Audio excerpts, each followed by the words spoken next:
have. I'm not changing this topic bar underneath this the whole entire time. I don't know. It takes too much energy. So we're gonna talk about EU. We had a lot of good games in EU to happen. We're gonna touch on that, of course. Then we're also gonna touch on it again on First Touch on Wednesday, probably more in depth. And then we're gonna talk about Ferra's tweet. So if you're interested in Ferra's tweet, you're gonna want to stick around, or you're gonna want to click the segment tab. We're gonna talk about the Super Bowl. As you can see, I'm rocking my boy. I'm repping my boy right now at a nice little Super Bowl party. My boy won ring number 3. We're gonna talk about the Super Bowl. We're gonna talk about Usher's halftime performance. We're gonna talk about how Ice Spice was just out there and very confused about she needed help every single time. Every single time it panned in on her, she looked confused. She was asking somebody for help. We're gonna talk about Usher and Alicia Keys. Was that a body? I don't know. And we're gonna talk about a couple of things throughout the stream. Keep it like an hour and a half. So make sure y'all stay tuned and make sure y'all chill. And let's get right into it. Let's go into EU, man. EU. I was watching the Bezos stream. I watched the mainstream, but I really just watched Demar stream when he's doing it. So Demar keep doing that because that's how I'm gonna keep up what's going on with the world. Gotcha. That's how I'm gonna keep up. I have it on background. I'm just listening. EU Open Qualifier number 1. Of course, I tried to tell everybody back on First Touch that there's no reason to watch EU up until Sunday. And once again, Bates was proven correct. There's really no reason to watch until Sunday. They had 401 total thousand viewers. Gotaga, is that his name? Gotaga? Yeah. Gotaga had about 170. Kameto had about 150. And I mean, the numbers are just absolutely crazy. And it's just what you want to see out of the European. It's an all French region, basically. Demar, I did see you commenting on your stream, though, claiming that it's all France. Well, France is a part of Europe, so I think we just got to concede at that point. We got to concede. Look, man. You're right. At the end of the day, I will concede the point. But my point was there's France and then there's everybody else. And if we're talking about the region battle, I feel like it goes France, then it goes NA, and then it goes everybody else at EU. That's just personally how I feel. I feel like the teams, Bates was right. The teams that were in top 8, no disrespect, of course, no disrespect at all, but I really should not have watched Saturday because it was boring. It was all 4-1s. I think boring. Yeah, it was all 4-1s. It was like you knew what it was going to be. I think the only matchup that was really interesting to watch was, I mean, people thought Moist, the Moist Vitality thing. I'm like, no, I'm not really going to be too high on Moist this split. I'm sorry. And then Endpoint did really well against a lot of teams, so they thought they would compete, but Endpoint had Karma Corp, and I'm not going to lie, Karma Corp didn't really have to do that much. Endpoint were nervous, making a lot of mistakes, and ultimately just beat themselves. Karma Corp just played their play style, which I do want to touch on when we get around to it. But yeah, it just 4-1, 4-1, 4-0, 4-0. Like, what are we doing? What are we doing? We knew the top. Well, we didn't know exactly who was going to be 4. I do like them boys and gentlemates. They showed up. Yep. So now you know. I think it's very safe to say EU's, and I want your thoughts, but I think it's safe to say EU's a 4-team region. EU's a 4-team region. Is that what you think? It's still a 2-team region, bro. Okay. Even with the Vitality loss. That was a fluke. A fluke? Let's get into it. Hold on. Let's set the table. Let's All right, let's set it up. Let's set the table for those who don't know. Of course, we're just gonna talk about Saturday, Sunday, because I mean, I don't even talk about Switch. Talk about Switch on First Touch on Wednesday. I don't even go there. So on Saturday, the bracket was Carmine, Endpoint, Magnifico versus Team BDS, Gentlemates versus Team 3, Team Vitality versus Moist. You just heard Demar talk about it. That was exactly how you expected. Carmine beat Endpoint, BDS beat Magnifico, Gentlemates beat Team 3, and then Vitality beat Moist. We move on to today, Sunday. Well, yesterday, actually, at this point in time. And Vitality started off the day against Gentlemates. And Vitality, they started off slow. They started off really slow. Gentlemates, they're whooping them. They're whooping them. Vitality wasn't on their game. 3-1. Gentlemates come out hot. Then Vitality comes in to game number 3, and they win 4-0.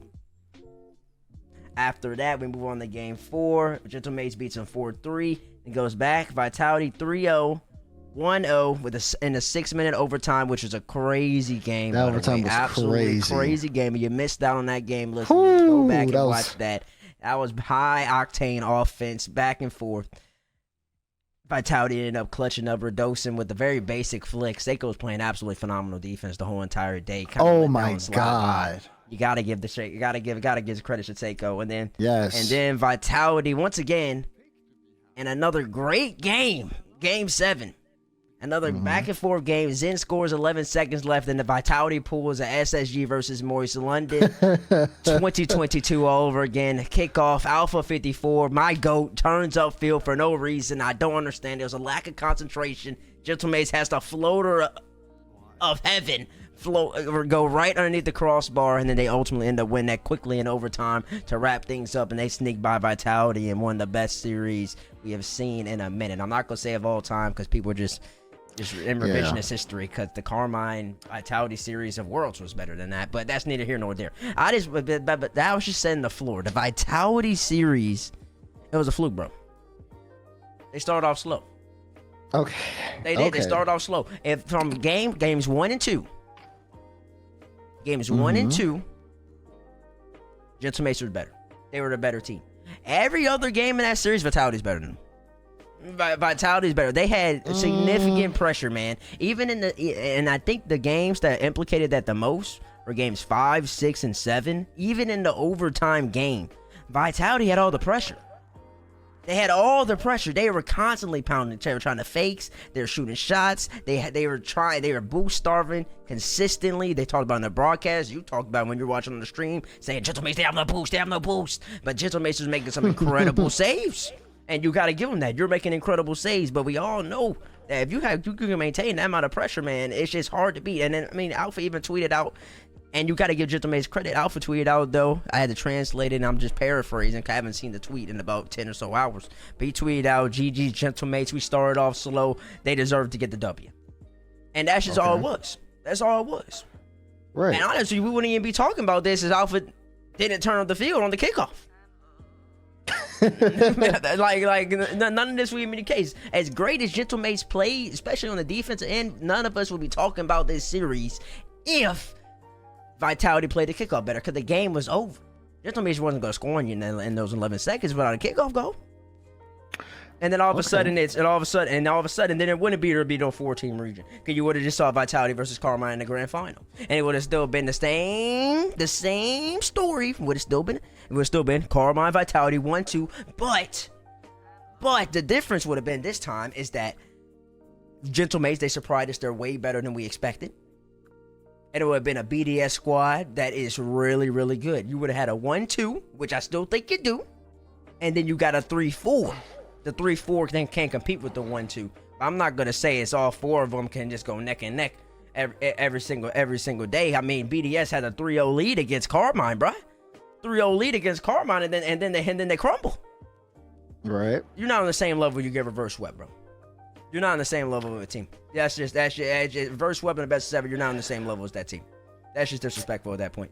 That's just disrespectful at that point. I can't say you're on the same level, bro. All right, so I see where we have the impasses at, because I think I look at it in a different way. For me, and like you said, we'll talk about the Swiss, but I think the Swiss was a little bit of the writing on the wall, because we saw some of the slow play in Swiss, but we also saw Vitality drop games to teams that I feel like they shouldn't have. And then that kind of gave me a little bit of an indication. And so then I'm looking at it, and I'm like, okay, well, let's just see how the Moist series looks. Moist series was a lot cleaner. It was still very close, some 1-goal games. I didn't like the fact that there were like so many 1-goal games in the Moist series. Of course, Moist is a good team, but again, Vitality world champions. I just felt like they didn't have, and this is what I meant when I saw this on the Gentlemates thing. I feel like they didn't have the same, I don't know what, like almost like adrenaline that they had when they were on their streak. When they were on their streak, it was just win. But sometimes it did feel like they weren't playing to win. They were playing not to lose. And I think that's what kind of contributed to their first few poor starts. Because you're right.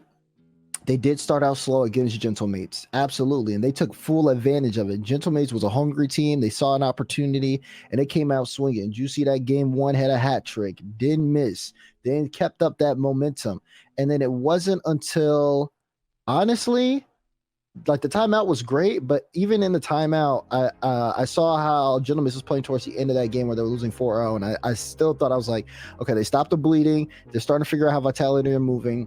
How is that going to work later on in the series? They go into the next game, win 4-3. Then I think that's when Gentlemen was up 3-1 in the series. I feel like that's when it clicked for Vitality that, oh my God, we might actually lose this streak. And then once that happened, then that's when you saw old Vitality. They were playing so much faster. Like you said, the pressure was there. The aggressive plays. I honestly thought Vitality was going to win the series after they won the 6-minute OT. I really did, because it was such a good game of Rocket League that was stretched out for so long. I remember I was sitting there watching it because there was a lot of defensive stops. Seiko, it was a player that last year a lot of people talked about his inconsistencies, and that was something that was just going on in the back of my mind while the matches were being played. I'm like, he's playing so good defensively. He's like he basically was keeping them in the game with a lot of his stops. Sure was. And I kept thinking, how much longer is he going to be able to do this? I'm like, surely he can't do it for this much longer if this is the same person. But I think it's not the same person. I think Seiko's gotten much better. And I think he showed that in this series, which was really good for him. But regardless of that, after that OT, and then them scoring immediately in game 7, I was like, okay, yeah, this is starting to be kind of a Vitality thing. But I still gave credit to Gentlemates for pushing them, because I thought that was big for them to be able to push them. Then, of course, there were some kickoff things. I think it was a little questionable. Like, one of the things that I think is a big deal in this top 4 specifically is the kickoffs. We saw KC with a lot of good kickoff plays. They even pulled it out against Endpoint when they 4-0 swept them. People just didn't really highlight it as much. But it seems like all the top EU teams now, they got the play style down. Now they're just working on the kickoffs to see if they can get an edge over in the kickoffs. And I was really confused as, they were up with 11 seconds left. And Zen he cheated up pretty aggressively. Yep. And then of course the alpha turn in, and I didn't really understand it because they had everything. Maybe it was just like a nerves play, which could totally happen, but regardless of what is the pass is the pass. Juicy scores that, another kickoff is just back to back. And yeah, it is kind of an unfortunate loss. But I'm not gonna take the loss. I'm not gonna take it away from him. I'm not taking it away from him though. You called it a fluke. It is a fluke.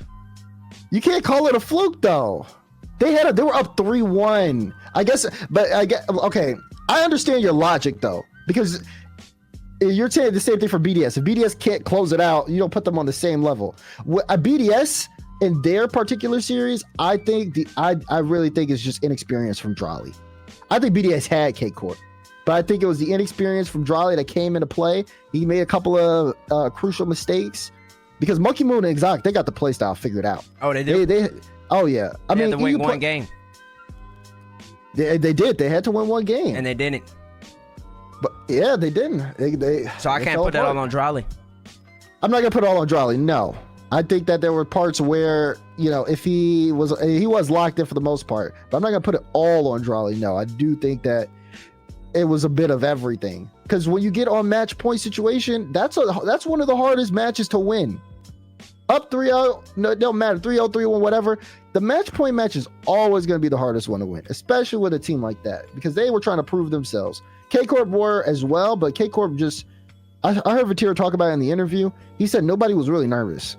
Once they got on match point, no one was shaking or anything. They were all composed, and they just said, let's just keep playing our game, play it game by game. And then while BDS were trying to close it out and struggling and then getting in their head and stuff, K-Corp was just taking it game by game. Even with the timeout and everything, just game by game. So, but I can't not say it. I think I still have to say it's a 4-team region. Even though BDS can close it out, the fact they got up 3-0, that's just something they'll improve on next time. I do think that they'll be better at it, and who knows, maybe they'll take one out. I do think they can. But KC's good. KC is the better team. I just can't say it's that far off. They didn't look that far off. Who didn't look that far off? BDS. In comparison to who? To KC. They got reverse whipped. Yes, they did, but they almost swept. Like, yes, they did get reverse swept, but they went 7. It's different if they got swept, or it's different if it was a 4-1. They went up. You think Exotic gonna drop 1,200 points again? No. No, I don't. Okay. But that was a good game for him. But he won without having to drop that, though. He won 2 other games without having to drop that number. Yeah, but what happened when the numbers started going a little lower? They couldn't compete no more. The 1,200 point games, they weren't. Listen, those are few and far between. I mean, I don't really rate score per game super highly. Oh, I do. Like when you got 1,200, that matters. Listen, you could be an impact player, have 86 and still win a game. Rise did that, right? Sure did. He has a couple of fakes. But listen, Finley and Exotic are 2 different players. Yeah, they are. Listen, I say it's a 2-team region still, bro. I think that the world is still going to be waiting in 2 weeks. I understand the viewership was crazy and everything because you got the 2 big streamers, but I think the world's going to be waiting in 2 weeks to see, hopefully, that first sighting of Vitality versus Carmine, because I do believe those are just the 2 best teams in the game. People going into the grand final, Carmine versus Gentlemates, there are people who are thinking that Carmine was just going 4-0. And honestly, it looked like it for a second. For a second, it looked like they were just going to steamroll them. It looked like they were going to steamroll them, but Gentlemates, give credit where it's due. They did fight back. I do believe that, man. I really just want to give that man Seiko his flowers. He was balling out the whole entire day. Yep.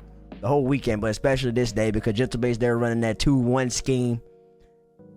They had that boy Juicy up front trying to create havoc. Had that boy Itachi up front trying to create havoc, and they kept leaving Seiko back. And Seiko had to make a lot of defensive plays, and he kept them in a lot of games by often making great plays, great touches every single time. So I just want to give that young man his flowers. He was balling out. But I don't know, man. That Vitality squad, they were on him. I don't know. I don't have the heat maps. I don't have the positioning, but they were in their half, and they really wanted to score. Yeah. And it was due to the excellence of Seiko, and mostly in part that they couldn't score. And then that allowed them. And then of course you had the fluke kickoff. It's a fluky kickoff, but also you gotta be on alpha. I gotta be on alpha right there. That's a concentration thing. That goes for all the pros. It's a concentration thing.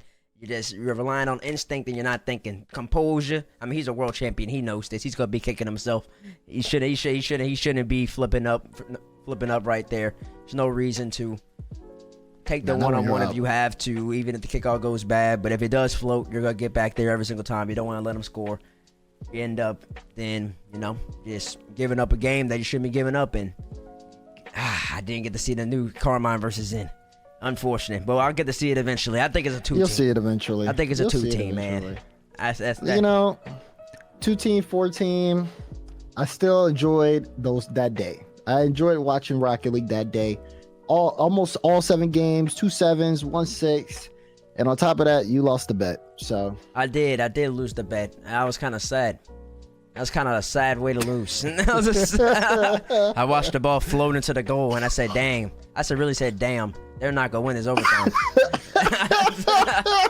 That's all I could think of. I said, "Wow, that really went in." Damn. And I knew it was over. Oh man! They didn't know it was over. I knew it was over for them. I said, they're not winning this. That's so, I mean, it is what it is. Damn. It is what it is, but we just go next. Yeah. Top four power rankings for EU. You're just ranking them how they finish. Carmine, Gentlemates. I don't know. Because I think Vitality. You run the series back, Vitality wins the series. I believe in that. I'll probably have Carmine at 1, Vitality at 2, and Gentlemates at 3. And then BDS at 4. BDS at 4. Okay, all France top 4 to be expected. We're probably gonna talk about it more on First Touch, but just to get into it, because now I'm seeing all over Twitter. I saw Jorby tweet, NA has no hope, no chance. Everybody's saying that it's just gonna be a wash. Are you in that camp? I don't know. I mean, it's kind of tough. This is why I wanted to talk about the play style a little bit, because I think it does come down to play style. I feel like NA has I think they have the pieces. I do think they have the pieces, but I think it comes down to what they do with the pieces. One of the things that we watched when I was looking at K Corp, I saw this in K Corp Endpoint, but I think I also saw it in K Corp BDS. It's just how they play, where they have the first man. First man is always just disrupting, so it's usually controlling the ball, either making a solo play off of it, or just playing it up, or even maybe faking it for the guy behind him. But after that first man's off the ball, the next thing he does is look for somebody to bump. Can I bump this guy? Or can I take boosts, rotate out, bump this guy? And it's never really too hard. It's not like they go super out of their way. It's just, can I bump this guy? Okay, I can. If not, okay, go back. The other guy does the exact same thing. And they always play for each other. Now, I'm not saying that everybody gets on the ball and solo plays and then looks for bumps. Sometimes it's this is a bad spot for me. Instead of going for this ball, which is a very bad ball, I'm going to go upfield and go for a bump. And then try to take boosts. And it just is a constant little rotation of that. And that rotation continues on, and a lot of teams really aren't prepared for it because it makes it feel like they're constantly under threat. And even if they get the ball and win the challenge, they're not really winning the challenge if it's a fake to go to some other person who's just going to carry the ball and get it past a lot of other players, and that cause more disruption. And then you just end up starved, making mistakes, constantly giving away possession, and then you get scored on. I looked at a lot of goals. It's not really flashy. Like the goals that they were scoring just did not seem flashy at all. It just seemed like, okay, break down defensively, catch you off guard or bump you, and then that second man's just going to come up and hit the shot. And that's really good. And I think for North America, I want to see a little bit, maybe not that exactly, but just understanding possession and how important possession is and what to do with it. I think a lot of teams that I've seen, and this is not just NA, this also happens in Europe. Again, a good example of this is looking at Endpoint versus Karmine Corp, because this is exactly how the Endpoint Karmine Corp series went. Panic touches, throwing the ball over to the side or throwing it away from you, so where your teammate has to dive to follow up, you're low on boost, and then you're just trying to just read the bounces. You're just constantly booming the ball versus just playing that control, and also just kind of playing for your teammates. I think G2 does that a little bit. I think G2 could do it better, but I think G2 can do it enough to be competitive. I'm not 100% sure yet. I want to watch G2 play a little bit more. I noticed that when we were casting the Luminosity series, especially like game 2, for example, was the one I looked at recently, and G2 constantly just kind of like booming the ball away. And Reddles played really good that series because he was also just playing for his team and also trying to disrupt. But G2, whenever they would get like 100 boosts, I'd see Mode in the back end, 100 boosts, has enough space to solo, but he just booms the ball away. Whereas I feel like G2 would have been more successful if he tries to control that a little bit more, set up a play that way, and then try to get some more pressure out with bumps and demos. So that's the only reason I would be concerned. But seeing that G2 play a style close to it, it's not exactly it. They like to take away space, which I think is important. Especially when you have players like Zen and Alpha and Vatira who can do a lot of things with the ball. G2 being able to lock down space is cool, but if they like refine that a little bit more, I think they'll be really good. So no, I'm not a NA's doomed kind of thing, but I do think like at least across the board, G2 and maybe Gen.G play a little much differently. But I think like outside of those two teams, I feel like everybody else does need to start figuring out what they want to do and fast, because there's not a lot of time. Not a lot of time, he says. Listen, we don't even know where the major's at yet, so maybe there is time. Maybe the major's going to get delayed. You don't even know. Maybe there's plenty of time. Maybe there's plenty of time to work things out. But I would say to all these people who are just hopping on the impression farm, you're all lame. No, you're lame. Yeah, Jorby, you're lame. And you know, Jorby knows I love him. But stop with that impression farming nonsense. Come on now. The only thing that NA has to worry about, and I think the only thing, currently that NA has to worry about is that those top 4 teams in EU, and maybe even a couple of, I do think Oxygen had a bad weekend. They're iron sharp as iron over there. They're pushing, if they're saying series like that all the time, they're gonna constantly, I like Gentlemates is making Vitality play their best game. BDS is going to make Carmine play their best game. I'm gonna need to see Gen.G step up, so make sure that G2 plays their best game. Luminosity makes G2 play a really good game. I need Luminosity to get a little better to make G2 play even a better game, etc. Like, it just needs to be more that iron sharpens iron over in NA. G2, it'd be cool. I would love it if they just steamroll everybody. But then when you get to the LAN, you might be a little caught off guard because you were that great, and then all the EU teams, even if Carmine say goes and wins all 3, or Vitality comes back and wins the next 2, it ain't gonna be easy for them to win the next 2 because they're gonna have to go up against some really great squads, and they're gonna know how to win when the pressure is on. So that's what you need to see from NA. You want to see the best of the best go up and compete against each other and constantly get it to where they're making it to where they need to play their best Rocket League day in and day out every single time they're out there on the field. That's what you need. That's what you need to see. That's what you need to see happen. Anthony, you can take my clothes out of there and just put it on the couch if you want. Yeah. Sorry, y'all. I had to talk. I got clothes in the dryer. That was a little side note. But yeah, and then people are also talking about the boot camps. What are your opinions on the boot camps? See, me, I really don't think the boot camps are that big of a deal. It's kind of cool that they play with each other, but at the same time, they have a better ability to play with each other. Because, I mean, that travel situation they have going on, especially in France, it's much easier. Over here, it's, you got to take flights, and they're not cheap. Yeah, I was going to say. So it's just... Yeah. My take on it is ease of access. I think that, like, I was talking to Xperia earlier, and he was talking about Liquid, how they were, I think Addo was a couple hour train or 40-minute train. No, Addo was a couple hour train ride. Oski was maybe like a 40-minute flight, and then him and Achronic was like a 3-hour flight. But they were just like, that was just easy. It's so, I mean, when you have things that it's really easy for everybody to get together, then sure, of course, why not? I think it's good. Helps build the team chemistry, and then it also helps,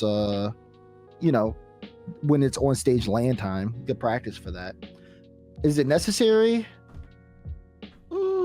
No, I wouldn't say it's necessary, but I do think it helps. But that's where I'm at with it. I don't think teams need to have it, but if you do have the option to, yeah, go for it. Yeah, I think it's cool.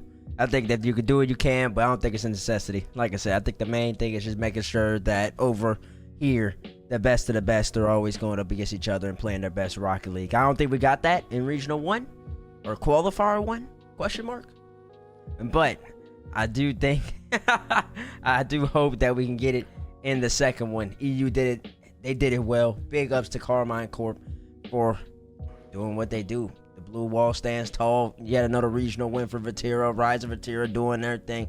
Addo looked absolutely phenomenal. They're going to be a hard team to beat, but I do think them killer bees from Vitality, they'll be back and they'll be better than ever in that next qualifier. So that'll be interesting to see. Speaking of, unless you got anything else to say about this EU qualifier? No. I think, it was really good. I think it was really good to see Monkey Moon do well. I think a lot of people kind of had BDS rated a little bit lower than how they performed. So I enjoyed that. I also enjoyed seeing Seiko Itachi Juicy really well, because I think people were also putting that roster a little low on paper. So I like that. Yeah. And KC looked good. I thought KC would look good. They did. Feel for Vitality, of course. The streak is over, but that doesn't mean that they couldn't be a 2-time at the end of the World Championship. They could definitely still be they definitely could still win another World Championship. But of course, we'll see how the recency bias guys go with it. Gotcha. They'll take it around with it. That sounds good. But actually, somebody in chat brought it up, and I think it's a good time to touch on the viewership. I touched on it a little bit earlier. I talked about the 401k. Big deal or not a big deal? The viewership. I want to hear Demar take, because you already know my take. Should I let the people know my take while you think about it? I believe that this viewership, when people hype up the viewership, I think it is a false and misleading hope. It's kind of when you bring the viewership numbers, it's like you're a knowledgeable person that knows the truth of the matter, but you have an investor just sat there. You can take advantage of them because you can show them the raw numbers and you're like, wow, that's actually pretty incredible. And he's gonna be like, oh yeah, we can do that. But then if you show him the Rocket League main channel, you're like, oh no, wait, I'll give you a little cause for pause. You got two people. You got two people that combined for over 300K viewers. Yep. And see, the thing is, and this is why I was talking to people about this earlier, talking to some of the talent about this earlier. None of those fans that watch those streamers, or not none, I can't say none. I do apologize for that. That's a bad word to be put in that situation. I would say the majority of those fans, they're not Rocket League fans. So if that streamer actually isn't co-streaming that game, they're not tuning in to Rocket League, which is a problem for Rocket League because you're not gaining more Rocket League fans. I was talking about, I wish somebody could find the number. It's an impossible study. It's an impossible study. Well, yeah, it just seems like an impossible study. The conversion rate of, say, a Komedo fan to then a Rocket League fan, it can't be that great. I'm also going to assume that these Gotaga fans, as the season goes along, their conversion rate from a Gotaga fan to a general RL fan isn't that great. People try to compare this. I think I was talking to Joy about it earlier, talking about the Super Bowl, and I said that people are tuning into the Super Bowl because they want to see the Super Bowl. People were tuning in today because they wanted to watch their streamer, who was conveniently watching his team, and they like to follow their streamer storyline. They're not gonna go and watch Rocket League unless their streamers watching the game, which I don't think is good for the game. So we can talk about the viewers all we want, but we gotta be real with ourselves a little bit here. We have these incredible numbers, but we don't have that solid fan base like we used to have, at least in my estimation, to where people are just gonna constantly watch. I'm a Saints fan. I know I got the Chiefs jersey on. I like Mahomes. Also, I'm about to buy myself a Lamar jersey. I like Lamar. I am a Saints fan, though. I'm still going to watch football, even if the Saints aren't playing. I'm also a fan of football. These new fans, quote unquote, are not watching this game without their streamers. So, should we be happy about the viewership that we're getting? Should we be happy about the viewership that we're getting? Okay, so if that's the question, then the answer is yes. Just because you're getting more eyes on it regardless. Like, yes, it's not long-term sustaining, and you don't know the conversion rate, but that's not the question. The question is, are we happy for getting more eyes on the game? I think from that baseline, absolutely. There may not be a high conversion rate, but there is a conversion rate. You are still getting more people, and there is maybe somebody who sees Rocket League for the first time and says, oh wait, this is kind of cool, let me check it out. And then that can become something, and then you could probably build on that potentially. So let me change my question. Because that was a bad question. Okay. Should we be like, I feel like people are just so always up in arms about it, like, oh my god, we got 400 something K. Should we be viewing it as a glass half empty, glass half full kind of lens? Okay, like, so my perspective. Go ahead. My perspective on this is just so we can understand, because there's people who are like comparing it and doing all this other stuff. Again, we could talk about like Taylor Swift and Super Bowl kind of deal too. Some people tune in to watch football, yes, but my little sister watches football just to see Taylor Swift. She does not care how the Chiefs do. She doesn't care if they win or lose. She just knows Taylor Swift is there. If she's not there, she's not watching. That's just simple. She don't really care about. My sister likes basketball. She'll go to me. Like, we could go to a Bulls game and sit up high, and we can watch the game. She likes basketball a lot. But she don't like football. And she's going to football because Taylor Swift's there. In terms of the streamers and that whole thing, it's basically the same. These guys go offline, and that viewership is not going to be there. Mm-hmm. Like, that's just. But the NFL is still gonna have great viewership. Of course, because it's the NFL. Okay. RLCS is going to have its viewers because of RLCS, but I mean, honestly, if I'm just being for real. Ever since the whole trading and the drops thing, that viewership's taken a hit because people would watch for drops. They would watch so they could get drops, so they could trade with their friends. And like that was a very real part of viewership. Now it's kind of gone, so now people are only watching for RLCS. So you have a little bit of a less cut there. So you still need to make sure that the broadcast and everything runs smoothly like that. But people are still watching. 70K for NA is not like terrible. We had 70K. That's what somebody said, is that we had 70K. That's kind of. I'm talking about the main RLCS stream. That's like my concern. Is it an overreaction, underreaction, or like or is it just neutral that the main RLCS streams getting 45K, getting 40K, getting 35K, 30K?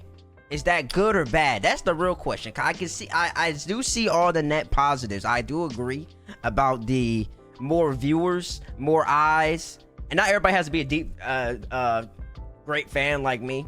I do hear your point about the Taylor Swift, your sister, plenty of young ladies across the America, maybe even across the world, were tuning into Super Bowl just to see Taylor Swift. I get that's more views. That's good. But I'm talking about the main product. The Rocket League stream doesn't get the views. Does that matter? Okay. Let me think. This is, if I would have to put my business hat on for this, because what does, like, for longevity purposes, if Gotaga and Kometo ain't streaming Rocket League, even with your little view parties, and then A is getting 70. Right. But then again, you do have to bring in the case of the drops, no drops, and the no trading. But the no drops, no trading, is that really gonna boost you up another 30K viewers for real? Is that really how this works? Right. Which is facts. Now again, the whole, I see people in chat commenting, yes, I believe drops are coming back. So there's that whole thing about that. I was just saying people like to trade drops with people. So that was a little, just to clear that up. But again, I'm pretty just neutral on it. I think again, it just goes to, if you're a developer, you just care that people are watching your game more than anything. Like, okay, people are watching the game. This means we could get new viewers. We have these teams now. Gotaga's watching with his org. All these people know that General Mace has a decal in the game. The game is free to play, so it's not like they have to buy the game. They can get on. They can pay to get the General Mace decal, and then boom. Like, now we have more people playing the game. We have more eyes on the game. You see how passionate that is. And then that also translates in the LAN, where now we got the blue wall. Then General Mace is going to bring all their guys over. Or, you know, etc. Vitality is going to have all their fans, and then next thing you know, it's going to turn into like fan sections for different orgs or something like that, which could totally be possible. We don't know, but I think looking at that, I feel neutral about it. Okay. Yeah, I feel neutral about it. I feel like having more people look at it and bringing in new eyes that we wouldn't have gotten before is always going to be a plus. I do wish that there were more eyes on the main Rocket League channel, but of course, I think that when it becomes LAN time, those guys like Kometo and Gotaga, they'll be at the events, and since they'll be at the events, they may be streaming at the events as well, but it'll also push more eyes onto the main channel. So the main channel will probably jump up and like double their numbers viewership wise, etc. But even when we talk about like the World Championship viewership numbers, we were counting those other streamers too. Oh, I know. Yeah, I feel kind of neutral, because I do see the negatives, right? If General Mace K Corp go out early, then we got a K Corp full section. We saw this at Rotterdam. Rotterdam is a good example of this. They had a whole section. They didn't show up until they played. And then when they were out, it wasn't like they really stuck around.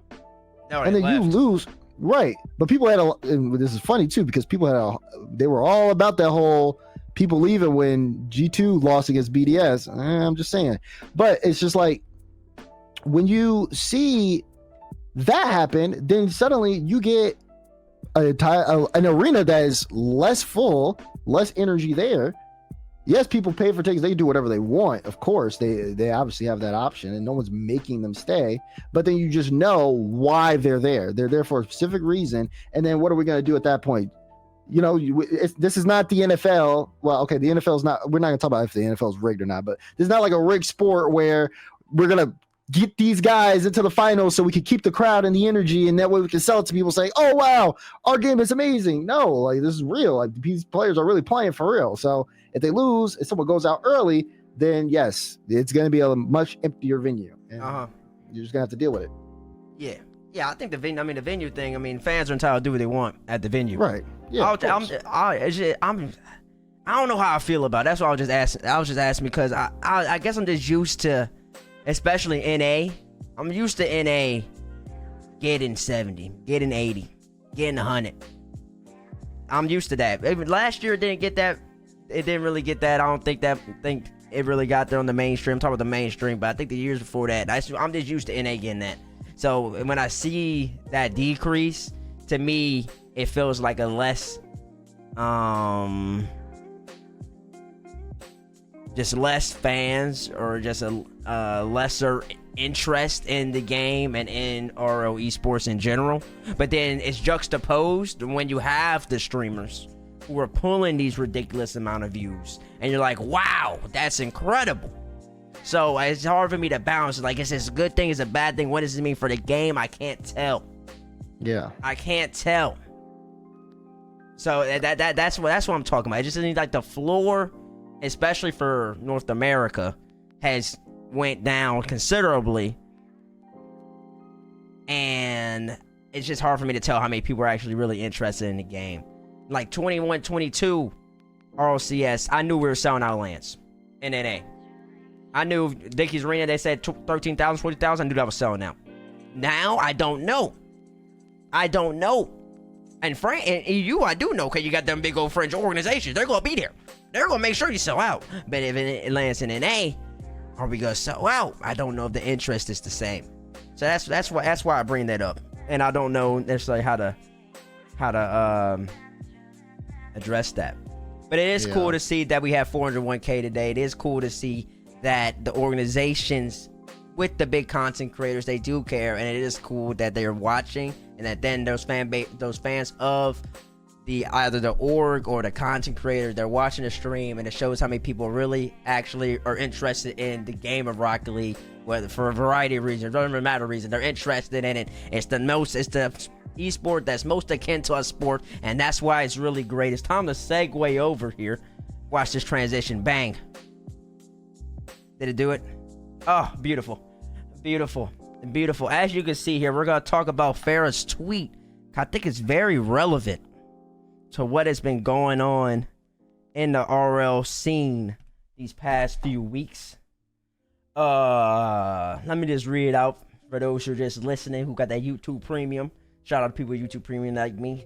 They had me for them 3 months, that 3-month free trial, and ever since I just have to pay it every month. They just got me hooked.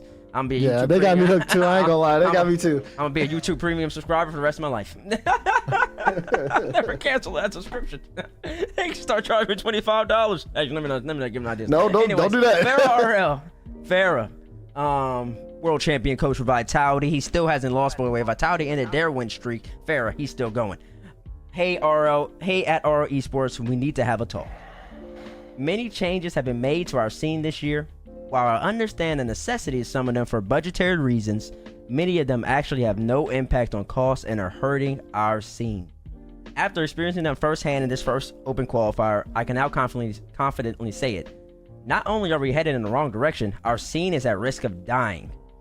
I'd like to bring those points in the appropriate channels, but let's be honest. Communication has died down between you and the actors of your scene over the past few years to the point where there's actually no communication anymore. This year's format have been applied without any input from any of those actors, and it looks like many decisions have been made by people who do not seem to know or understand the specificities of our game. I'd like to go more in depth, but it's not possible in a tweet, so I'll keep it somewhat simple. The removal of auto qualification spots for main events is the most hurtful change. Our game is extremely volatile. Wanting to add even more volatility to it is a nonsense. We don't require Real Madrid or PSG to go through all Champions League preliminary rounds every year for very good reasons. Having to qualify to every event means the qualifier format needs to be extremely solid and fair for everyone, with only a double elimination bracket is currently not. Every qualifier being a double elimination bracket means the seeding needs to be extremely solid and fair. The current seeding is not only unfair, it's also inconsistent throughout the different stages of the tournament. We'll get into that in a little bit. By applying extremely strict seeding rules without thinking it completely through, you are leaving weaknesses and exploits open, ruining the whole point of seeding. Seeding being unfair and inconsistent means each match needs to at least have a long enough duration so that the better team have a better chance to come out on top. Again, it's not the case. We're playing BO3s for 2 straight days for no apparent reason. BO3s have been historically used to reduce the duration of long qualifier days. Qualifiers are currently split in 3 days, and those days are short enough to have BO5 for all the matches. All those issues and many more I won't go into here are pushing players above their limits. They are removing any form of stability and are forcing inconsistencies to happen. It's unhealthy for everyone: viewers, storylines, teams, players, pros, semi-pros, and amateurs. They also all have very easy fixes with very little to no cost at all. Today proves it again. Our esport is great. A lot of people want to watch it, but as it stands, it's not going to last much longer. We need better communication. We need changes. We need you to do better. Not next year, as soon as possible, or the damage could be irreversible. One of your RLCS 2024 Major 1 Europe Open Qualifier 1 winner? CC Uncle Cliff.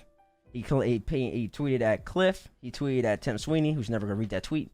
And he tweeted at Blast Esports. Transition back to us. Okay, there's a lot to unpack in that tweet there. There's a lot to unpack, Ferra. He really honed and restricted his conversation, at least this time, to talking specifically about the qualifiers. So I guess we'll just focus on that right now. But he says that our scene is at risk of dying, and he starts immediately. Actually, no. Before I even go into that, he tweeted this out at 7:13 p.m. before the NA quals, and then you see today Shopify, who had who finished top 4 in NA, did not qualify for the qualify for NA qualifier 2 ? Yeah. Yeah, they didn't qualify. They didn't qualify for that. And also, you saw Shopify go up against I'm Dreaming, T-Var, Splashy, Sharp. 3 great SSL players. Those are all my homies, all my friends. Wesley played, Sharp plays at LSU with me. T-Var Isto, like a little brother to me. Splashy also like a little brother to me. They were seed 313. They were seed 313. Wow. First touch played in the qualifier, and we were seed 167. Holy God. Last time I checked, the seeding metric was based off of ranked MMR, and the only person who's above 1700 on our team is Raul. While they, on the other hand, I'm Dreaming. Their MMR was 1827, 1901, and 1711. First touch didn't play in the qualifier. T-Var did. Splashy and Sharp did as well. They played in the first qualifier, and yet we're seated higher than them, which I think does implicate and show that the seeding is most definitely off. It's most definitely off. Yeah. So that's strange. So speaking on that, going back to Ferra's tweet, I think we want to go straight into the. Well, I think it's a lot to unpack. I think we want to go straight into the. Actually, what you want to go straight into? Well, first thing I want to say is massive shout outs and massive respect to Ferra. Again, his team just got finished winning a regional, and he took the time and used his platform to be able and to send that message, which I definitely respect a lot. So I definitely want to give a big shout out to him, because not, a lot of people, we won a regional. All right, what are we doing today? Where we going? Where we celebrating that? But instead, he took that and he really wanted to use that platform because he knew everybody was following his Twitter and knew they wanted to see what he said, and he used that to say something that I think was very important for a lot of people, that was echoed not only to him as the winners of Europe, but I mean I've seen people interact with it all over the world. So massive respect to that. In terms of like seeding and stuff, based on what you just told me, it's crazy. Which is weird though, because I thought it was like a formula. It didn't. and which is a whole. I remember Gibbs made a video, and he said, "Yeah, this is. I know people aren't really gonna like it initially, but he said he liked it because it was a formula. You knew everything you were gonna get, but no, if we're seated higher than them,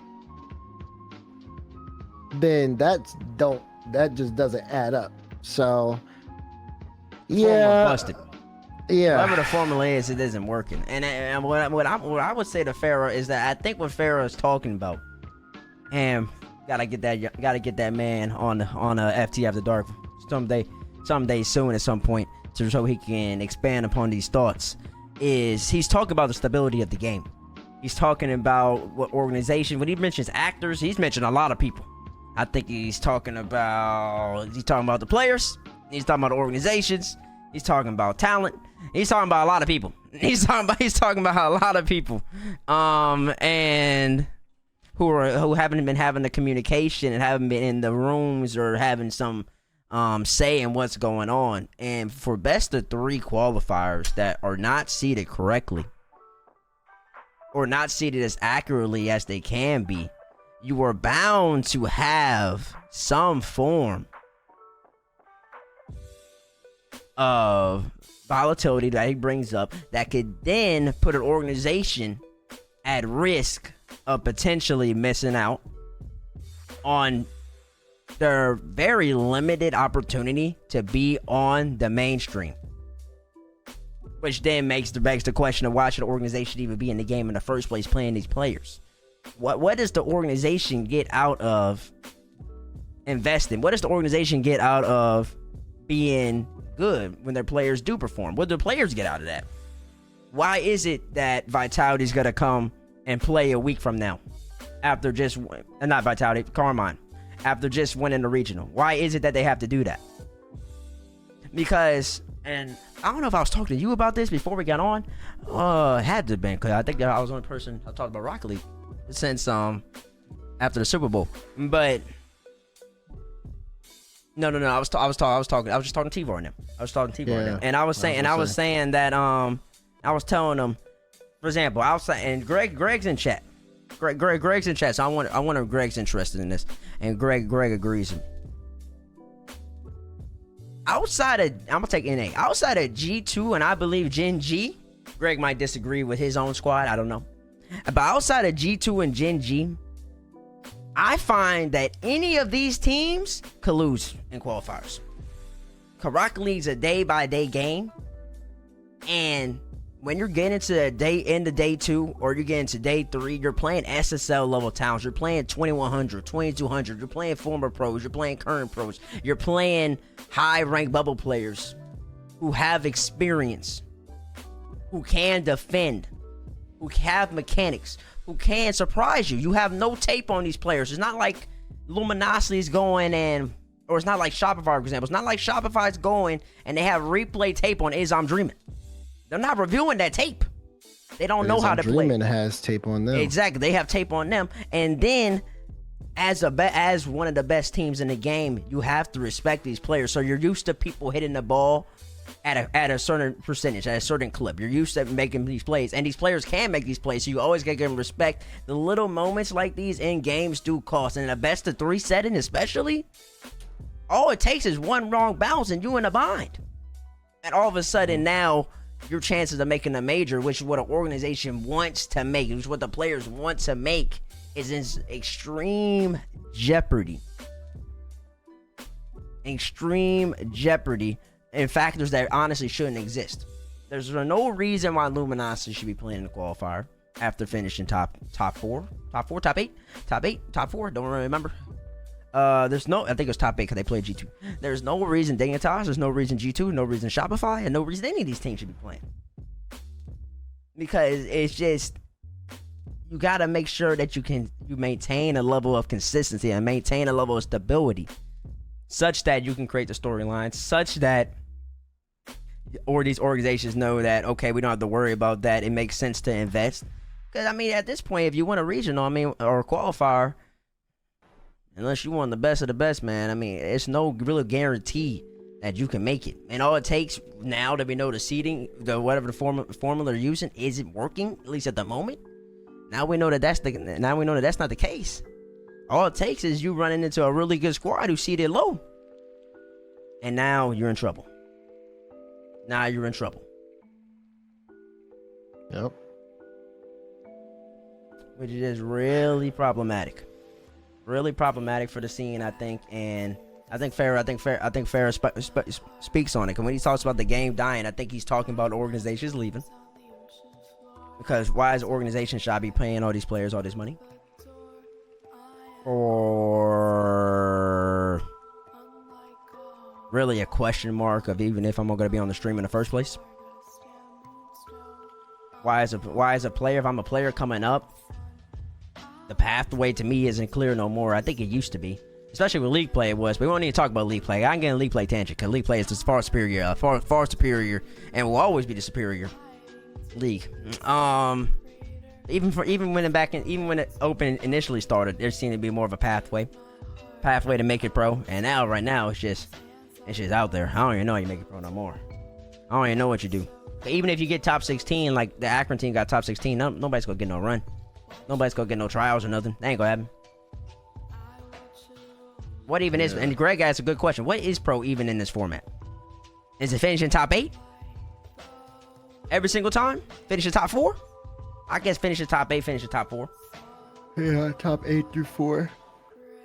I mean, everything else. I mean, you was out there, which is tough. And I know a lot of players are probably really upset about that. Like even the fact that we just said that.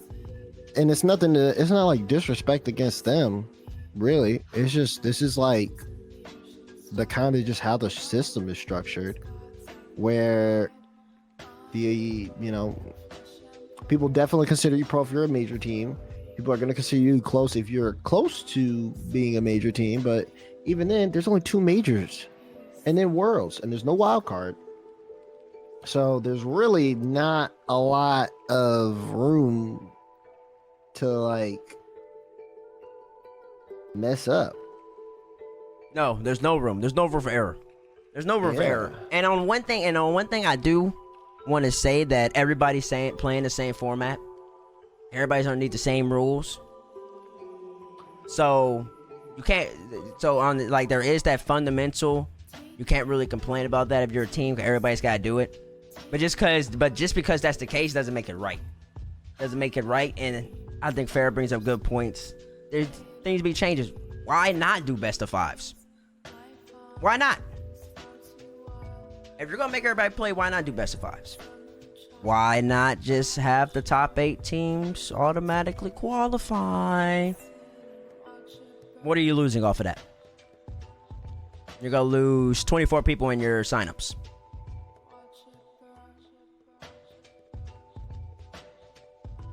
So in effect, you're losing nothing, and you're gaining, making sure those 8 teams are in.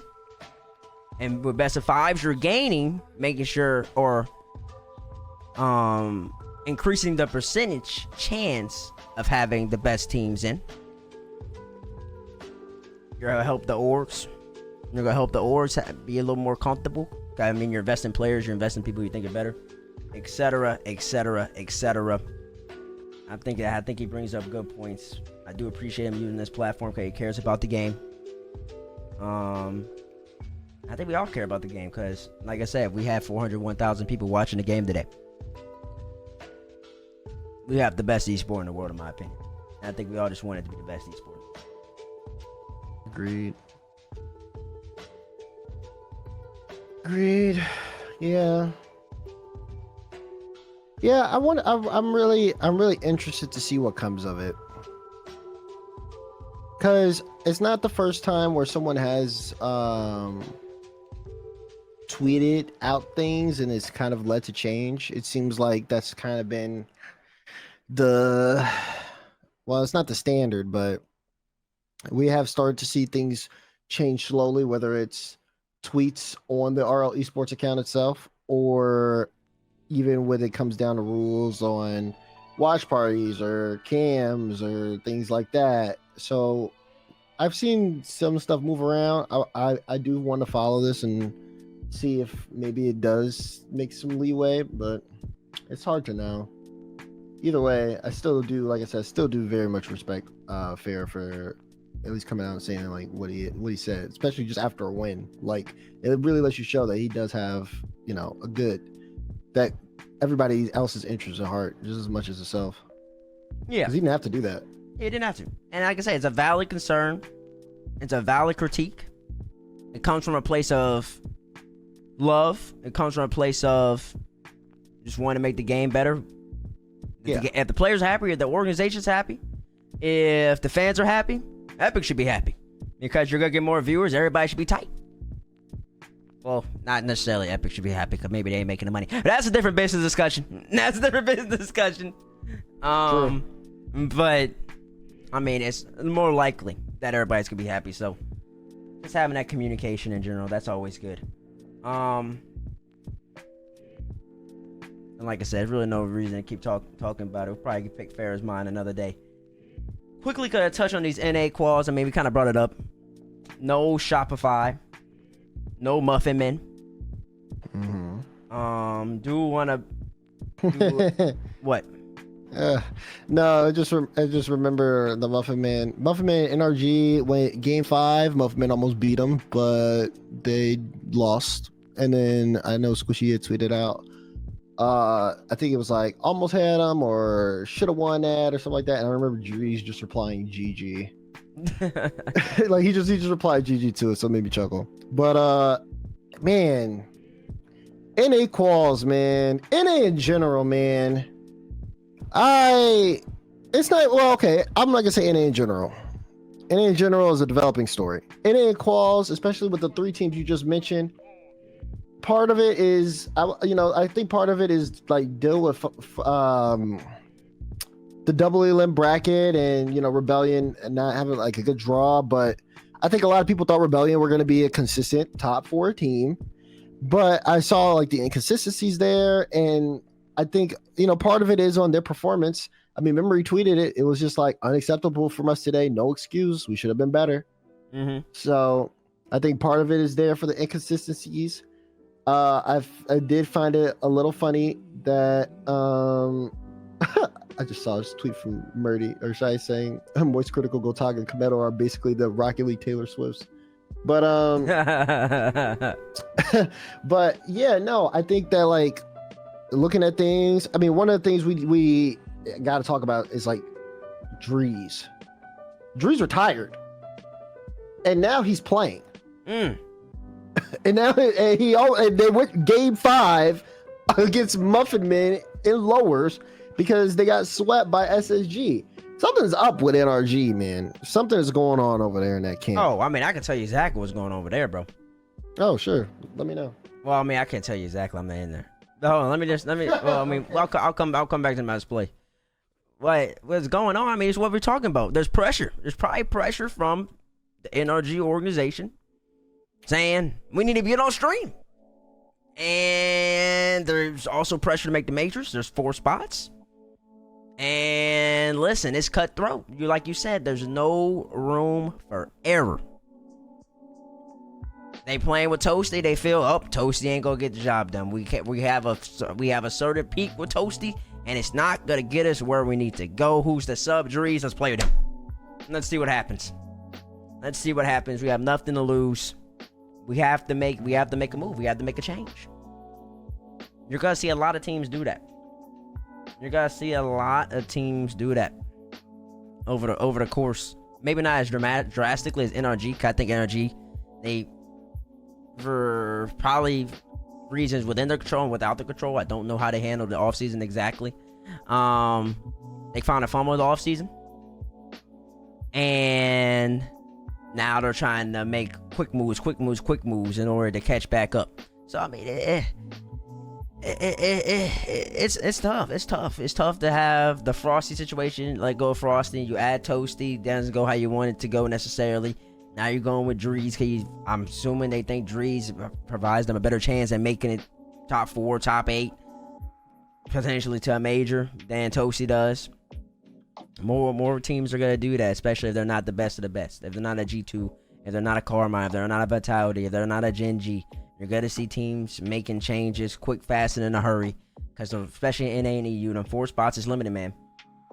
Yeah. It's limited.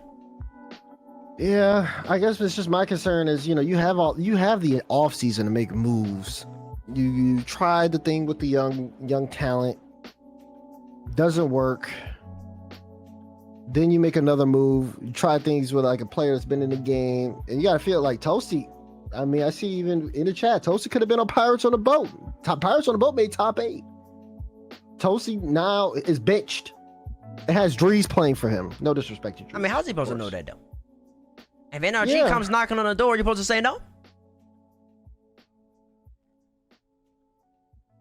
I guess. What you mean? I guess. Stop playing with me. NRG comes knocking on your door with that $7,000 check.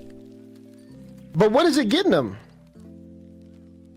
$7,000 check. Pirates on the Boat. That's it for like a month or two. How's he supposed to know that though? Is Pirates on the Boat even an organization? Of course, no, they're not an organization. Exactly. So that's $0. Oh, my bad. When they finish top 8, they get $400 each. Yes, but sorry, bro. I'm not playing for a bag. I'm playing to win. Not playing for a bag. No. You can't say anything. And listen, I can't get too loud because it's at 1 a.m. and people are sleeping. You can't say anything because we all know. First of all, I am an entertainer. Money talks. I'm an entertainer. Money talks. He wouldn't have made that video if it wasn't for me. Money talks. Yeah, it must talk. Exactly. But no, actually, because NRG was, I mean, it wasn't that much. We'll get to my contract later. We'll see how much money talks. All right, so let me come back to you again. Come back to me in like... Nah, since you're trying to mess around with me. A month. Come back to me like a month. You right now. But as a player, the bag, yes, the bag does matter. And NRG versus Pope. You get to play with Garrett G and Mist. So player talent is... For a month. How's he supposed to know that, though? You think they went up to him and say, "Hey, Toasty, so here's what we're gonna do. We're gonna drop Frosty. We're gonna pick up you, and then when we pick up you, listen." Of course, he didn't know. If the first qualifier doesn't go well, you're gonna get benched immediately for our sub. Of course, he didn't know. Exactly. He's going to the team thinking he's gonna be playing the whole time. Fair. But I mean, he also knew he was with his team the whole offseason. NRG came knocking, bro. It's Garrett and Mist. Here's a fun fact. Garrett G has switched teammates the same amount, or I think it's same amount or more. Somebody fact check me, chat. He's either switched teammates the same amount or more in the past 2 months than he has in the past 3 years. That man Garrett don't be getting rid of people more times in the past 2 months than he has in the past 3 years. I don't know. Come on, bro. I don't know. I mean, you already saw how they played, though. You saw how they played with Frosty. I mean, to me, it don't matter who they pick up right now. It ain't gonna work. It ain't gonna get them where they want to go. If they want to get top 4s, I don't know about that. They want to get top 4s. It ain't gonna happen. Yeah, I think part of it. Okay, yeah, I'm not blaming Toasty. I don't think Toasty is the problem here. I think it's a playstyle problem more than anything. Because I just feel like, I mean, I've been watching even the Muffin Man match, and Garrett's going for stuff he's not even supposed to be going for. I'm like, what is happening here? So I feel like part of it is kind of like a playstyle problem, more so than it is an individual's problem. Yes, for sure. I don't know. I just don't like seeing it. I feel like NRG should just be like, they should just be better. This should be a playoff team. You're right. And I think that mainly goes back to the off season, which they didn't handle correctly for whatever reason. I don't know. They fumbled it. We already talked about it. We talked about first touch. I think we talked about a little bit on here already. They fumbled the off season, and they're paying the consequences. Yeah. And also, in combination, it's like what is that? The salt on the wound, the cherry on top. In combination with them fumbling off season, NA and EU lost a spot each, and they didn't know about that either. So it was the cherry on top, salt on the wound. It just made matters worse. Don't be getting mad at Toasty because Toasty went to go get paid. I'm not mad at Toasty because he went to go get paid. Hey, don't be holding it against him, bro. I'm not. I'm playing on energy over Pole every single day of the week, twice on Sundays. Yeah, I'm not. I get it. I understand the org call and stuff like that. I feel like I'm just projecting because I want more NA teams to want to win. That's just my thing in general. I just want, like, for the region to be competitive, we need the teams to want to win. Greg asks, where did they fumble, Bates? I believe they fumbled in that, and this is just me based off of the reporting that I saw. Justin was playing the 1 foot in, one foot out of the door. NRG should have made a move just under the premise that he ain't coming back. They could have been able to get a Noli, could have been able to get a J-Nabs, could have been able to get a Com, maybe they even could have poached Reynolds from you, Greg. You don't even know. Like, maybe, I don't, like, they could have made moves for established pros, and they didn't do that. So that's just what it is. I think they fumbled. I just want to show the top 16 teams that are qualified. You got Luminosity, Pole Back, SSG, Gen G. You got G Buffo. Is that no, G Buffo is the team that beat who they beat? G-Man Buffett Hazo. I think they beat Shopify. And then you got Dignitas, M80, G2. Incorrect. I don't know who this is. Angel Flitz and Tool. Wow. Yeah, they beat Young Whippersnappers. Beat Young Whippersnappers. Okay. Omelet. That's nice because they fell the lower bracket in day 1. Yeah. Deleted. You see those buddy tweets? Yeah, bro, I did. I don't know what that's about, bro. That's some CRL beef, bro. I ain't got time for that. That's coming up for another day. I don't want to get Trouble in into paradise. it. Shout out Akron, University of Robs. Akron doing it yet again. Listen, CRO hasn't been announced. It's in the MIA. We don't know if it's gonna come back. Akron said, "Fuck it." Oh, pardon my French. They said, "Listen, ain't no CRL. We got to do it in RLCS then." Hold my beer. Shout out Akron. NRG made it. TSM, OG, leftovers. Those are your top 16 teams that you'll be seeing out of NA come this Friday. Make sure you're tuning into the team stream, tuning into the RLCS. People are asking for the context on the buddy tweets. I don't know if he still has them up. Let me click. All I know is I screenshotted one of them. God said, hold on. He did delete. He deleted them? You talking about the one where... Actually, I can't say it on stream. That man buddy said, I'm gonna put my hands on you. That's basically what he said. Oh, yeah. Yeah, he said he was gonna do a tweet longer, and then he decided he wasn't gonna do a tweet longer. Yeah, so I'm not getting to the buddy thing. I don't really know what's going on, and I don't feel like talking about it. that man was not tweeting very nice tweets though about Lion Blaze. That's all I know.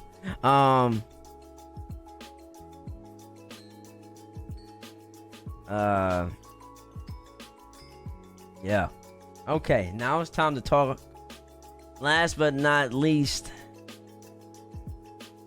we're gonna shift over. Come First Touch After Dark. Just to remind everybody who isn't a First Touch After Dark viewer, we like to talk about Rocket League, but then we also like to talk about things that are happening in life. And what happened in life today was Super Bowl. The Super Bowl. Yeah, the Kansas City Chiefs going up against San Francisco 49ers, a rematch from, I believe, from 4 years ago or 4 years ago. You had Usher doing the halftime show. You had Taylor Swift flying in from Japan. You had the conspiracy theories going on. You had a whole bunch happening over there in Las Vegas. There's a lot going on. Yeah, you got Joe Biden. You got Joe Biden tweeting out the laser eyes, saying just as planned or something like that, because he just swears that everything's just gonna go just as planned, just because the Chiefs won and then he won. So we'll see if that history repeats itself. Speaking of the Super Bowl tomorrow, man, listen, I know you're not as big as a football guy as me. Okay. So we really don't have to talk about the game that much, unless you have something to say about the game. I hate the NFL OT rules. Huh? I don't like it. Like you have all these quarters for overtimes, and they say it's like a brand new game, but all it is like it's just the same as like a baseball extra innings, where okay, first team gets a chance to score, okay, they didn't, the other person scores, and then basically it's whoever scores first wins after that. It's not like that no more. Oh wait, yes, it is. It is. You're talking about the person who gets the second ball, second. Right, yeah, second possession. If second possession scores, then the game's over. Nah, the first possession scores a touchdown. Right. So you'd rather just a whole new quarter? Well, yeah, I would actually rather an entire quarter played out. Or, yeah, if not an entire quarter, maybe a half, but like something like that, because it's not the way overtime is played is not the way the actual game is played. It's just a totally different kind of game. So for me, it just kind of, I don't know, it takes away the excitement for me a little bit. This one kind of worked out because of like how the clock worked. Actually, no, because I think it went into the next one anyways. So, but yeah, that part I just didn't really like. That's Neil said no OT. Give it to the franchise that hasn't won. that hasn't won recently. You got jokes. That's funny. Since you talk about the overtime rules, I think just a full quarter would be nice. A full quarter would be nice in the playoffs. I do think it's kind of bull jive how they be working that. For example, the 49ers, they elected to receive the ball, and I think that was absolutely dumb. I don't know why they thought that. I don't know. That made no sense to me. Because to me, this team who gets the ball second has the game in their hands, and the team who gets the ball first, that's all the pressure on them. Because now the 49ers, really the pressure's on you to go down and get a touchdown. Yep. The pressure on you to go down and get a touchdown. And if you don't get that touchdown, you might be in trouble. And they were in trouble. I guess they wanted to make their defense rest, to give the defense more time to rest, so they can make some stats. Half all that. Their defense has been playing well. Kansas City couldn't move the ball the whole entire damn game. And they couldn't move the ball the whole entire damn game. Listen, trusting the defense, trusting that they can stop Patty and them boys, and just go from there. Yeah. Because electing to receive first, I mean, that was tough. And honestly, when they kicked that field goal, I was telling my friends, when they kicked that field goal in overtime, I thought they should have went for it. I thought they should have went for it because Kansas City could not move the ball, and I think KC would have had the ball at like the 7. They would have had the ball at like the 7. They would have had to go 93 yards, and there were multiple times in that game where Kansas City was pinned, and they couldn't move it all. No, because all they would have had to do was go to field goal range. Yeah, but they couldn't move the ball though. They had him shown that they could move the ball that well. And and I'd rather, because Kansas City's not going to settle for a field goal unless it's like 4th and 10. If it's 4th and 5, 4th and 6, that whole entire drive, they're going to go for it every single time. Nah, I think they go for a kick. No, they're not doing that because then all San Francisco has to do is kick it. No, they don't get the ball back. Yes, they do. If it's 2 field goals. You're saying if San Fran went for it? If they went for it and if they went for it on that 4 for 4 and they didn't get it, then all KC have to do is get a field goal range, score a field goal, and they win the game. And that's why I don't like it. I mean, I know I'm the odd man out because Kep says he likes it because it adds suspense on the game can end right there, which is fine if you like that level of excitement. But yeah, I just feel like play that whole quarter. At least it's just like kind of like the same thing, a quarter worth of football. You get some suspense as the clock runs down for the final few seconds, unless the game just goes way out of control. But yeah, I like that. I like this a straight quarter. That sounds good to me. That's what I like. Keep it going until somebody gets too tired. I like that. He is a Super Bowl after all. But that was a good game. It was an okay game actually. The game was actually kind of mid. It really just kind of just pressed me because I was just wow. Like Kansas City really played their 1 out of a million game against the Baltimore Ravens to sneak by them. You play that game a million more times and Baltimore smashes them. But they whoop them. They whoop them a lot. They whoop them a lot, and Baltimore Ravens probably would have been Super Bowl champions. So that was just the frustrating part that I was dealing with the whole entire time. But big ups to Patty. Patty gets number 3. He's well on his way to catching Brady for number 7. He's got 4 more. He's going to get 4 more. It's incredible. How old is he? Patrick Mahomes, I believe. How old am I? I'm 24, about to turn 25. I think Pat is 27 or 28. Oh my God. Yeah, no, he definitely can get that. What? Oh my God. No, Brady. You might need to put the pass back on Brady. Try to get one more or something, man, because Pat's going to catch that. I feel like he can. And also, the San Francisco, they kind of threw even on the last drive that enabled the Chiefs to tie it up 19-19, because then they started playing very deep coverage and just giving up the middle of the field. I don't understand these defensive coordinators. They be playing like pansies. Listen, you play to win the game, not play to hope the other team makes mistakes. That's neither here nor there. Shout out the Kansas City Chiefs for becoming Super Bowl champions. The one thing I really want to talk about here is let's talk about the halftime performance. First off, yes, Usher halftime performance versus Rihanna's halftime performance. Who was better?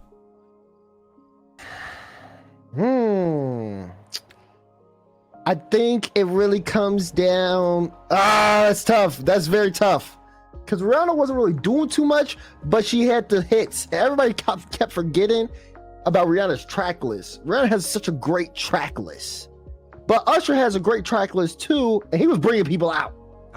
So I might have to give it to Usher just because of him bringing people out. But I think if we just talked about those 2 songs, if it was just a solo versus a solo, Rihanna wins.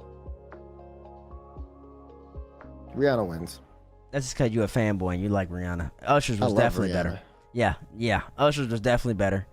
He was dancing. He had choreography. He brought in guests. Big deal in the Super Bowl to bring in guests. Oh yeah, for sure. Like, that's what I said. That. Like, that's good. I'm not saying I'm saying that Usher's Showtime was better. I am saying that. But you just love Rihanna, so you just blinded. It's okay. No, I'm just saying if it was like a solo thing. If it was a solo thing, then but yeah, I'm gonna give it to her. But it wasn't. So, you know, Usher got it. So Usher's was better. Yes. Thank you for admitting that. Thank you for mentioning that. Also, Rihanna just wanted to utilize it as a pregnancy announcement, which is great. That was great. It was great to see her back performing. Usher's was better. The main thing I want to talk about, though, I think after this we'll probably end off the show because it's 1:30 and I got to get up in the morning. I got to get to class and everything else in between. Okay. All right, so Alicia Keys came out. Okay, first, before you get to where you're going, she had a great reveal. Like the whole... that whole cape thing that was behind her piano and the all red. Oh, beautiful. Yeah, it was floating up in the sky. She fucked up that first note. Messed up that first note. She saved it, but she definitely messed up that first note when she was going. Yeah, she I don't know. She kind of messed that note up. But it's okay though. It's okay. Now listen, not we all. The people who are in the know, they know how Usher be moving.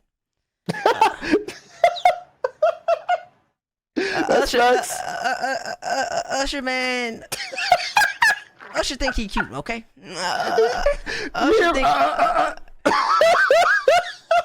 Usher think he cute, okay? You saw what happened with old girl. What's the old girl name again? Off of Keke Palmer. Off of Jump In. That sparked a lot of controversy. Off of Jump In. Keke Palmer had her birthday or something like that about a year ago. And Usher was doing this little serenade in front of, making some moves. Kiki had her man and everything. It was a whole big old controversy happening. If you don't know what happened, let's go look it up. That ended up with a lot of drama. So that was just kind of exposed what Usher be doing, and you know how he be moving. So they had this one part, Alicia Keys, Usher both in the middle. Alicia Keys singing, Usher right behind her. First off, he had taken off the sides of his shirt. He was showing off the muscles. Showing off his muscles, a little fanfare for the ladies back at home. And then Alicia Keys was singing, Usher came back around. It was a lot of hair. You saw he was putting his hand in a lot of places. A lot of hand action. A lot of hand action all around the midsection. If not a little bit of wrapping around. Does that count as a body? I gotta know. Man, I just wish we had a camera on Swizz Beatz while that was going on. I mean, did you see the way he was holding her? At the Super Bowl halftime show? You got the world watching? And you holding Alicia like that? And she's smiling and stuff about it, too? She smiled. With the ring still on her hand. She smiled, all right. She was laughing. Laughing? Nah. I don't know. I don't think I could date a singer. If this is what I got to go through, I couldn't do it. You couldn't date an entertainer? I just don't think I could. If I got to deal with that, if I got to watch that, they're going to stop me. I'm running on the field. What this wasn't in rehearsal. What you doing?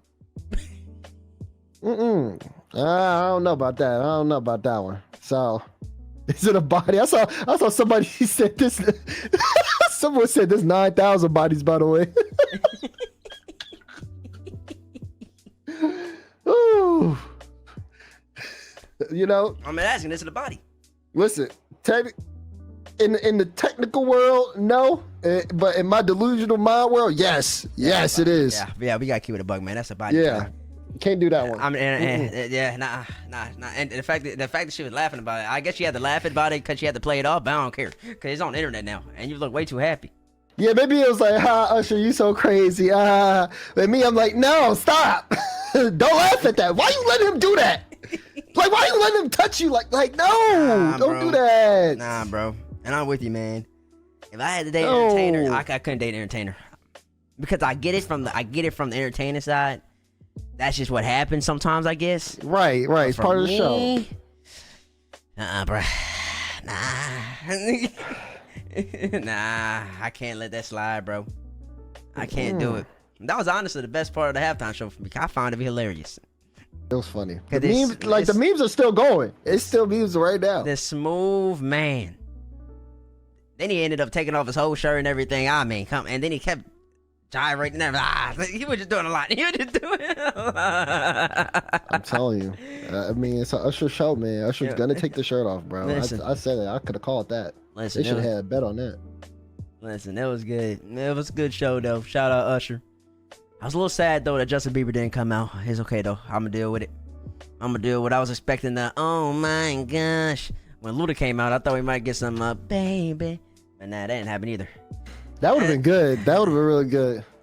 That didn't happen either, so it was a little sad, but I really wanted JB to come pop out with Usher, man. Usher brought him up, performing at the Super Bowl. They don't really get paid. I don't think any of that. Yeah, I don't think any of the performers get paid for doing that at the Super Bowl by the NFL, technically. Yeah, but I think he is either dropped recently or is dropping an album soon. So, yeah, so it's good promotion. It's good. Yeah, it's really good promotion, and it's really cool. Set it up.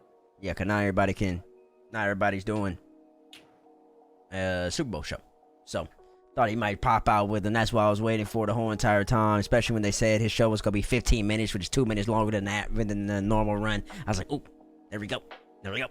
But it didn't happen. It's okay though. And last but not least, the Ice Spice Taylor Swift friendship. I don't understand necessarily, but it's okay. I did not. I don't think I saw Ice Spice at a football game until the Super Bowl. Yeah, I just don't think I seen it. If you go on Twitter, every single time they're zoomed in on her, somebody's explaining the game to her. She just looks really confused. But I'm sure she had a great time. So shout out all the rich people in the world who have the connections to be friends with Taylor Swift and sit in 2.5 million boxes and watch their boyfriends become Super Bowl champions. Yeah, man. With that being said, that is the conclusion of First Touch After Dark episode 2. For those in chat who are watching live at 1:31 a.m., we do appreciate that. We do appreciate the conversation about Rocket League and also a little bit about the Super Bowl at the end. We do hope to see all of you on watching First Touch live on Wednesday. Put in the comments below who you would like to see on First Touch. For this episode, will be going live on later on today, Monday, February 12th. So you do have time. We usually do our meetings Monday nights. Trying to figure out our guests Monday nights, Tuesday morning. So if you want to see something on the show on Wednesday, put it in the comments below. See if we can make that happen. Of course, if you like this type of content, make sure to like the video, subscribe, share it to your friends. We're trying to expand our audience, general Rocket League audience, but also just trying to expand the audience in general.